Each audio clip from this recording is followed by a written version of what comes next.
Palamuru Rangareddy project Palamuru రైతుల కళ. YS Rajasekhara Reddy ఉన్నప్పుడు డిజైన్ చేశారు. స్వరాష్ట్రం వచ్చిన ఆ ప్రాజెక్టు కొంచెం కూడా ముందుకు కదలలేదు.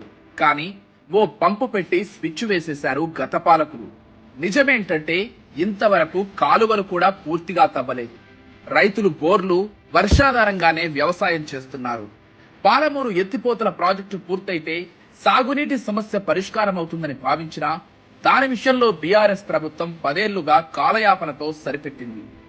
కాంగ్రెస్ ప్రభుత్వం అధికారంలోకి రావడం, సీఎం రేవంత్ రెడ్డి జిల్లాకు చెందిన వారే కావడంతో ఈ ప్రాజెక్టు పూర్తవుతుందని జిల్లా రైతుల్లో ఆశలు చిగురుస్తున్నాయి. పంపులు పెట్టడమే ప్రాజెక్టు కాదు, జిల్లా మొత్తం నీరు పారేలా చిన్న చిన్న రిజర్వాయర్లను, కాల్వలను నిర్మించుకోవాలి.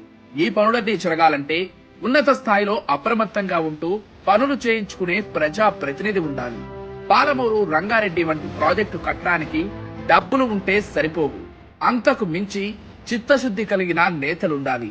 బీఆర్ఎస్ ప్రభుత్వంలో సంపాదనకు మరిగిన నేతలు ఉండటం వల్ల రైతులు అన్యాయమైపోయారు.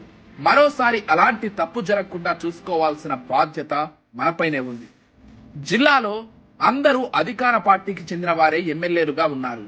ప్రాజెక్టును పూర్తి చేసుకోవాలంటే కేంద్ర సహకారం కూడా అవసరం.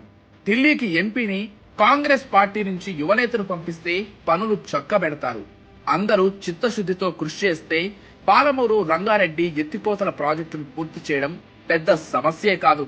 అదే జరిగితే మన బ్రతుకులు, మన జిల్లా రాత మారిపోతుంది.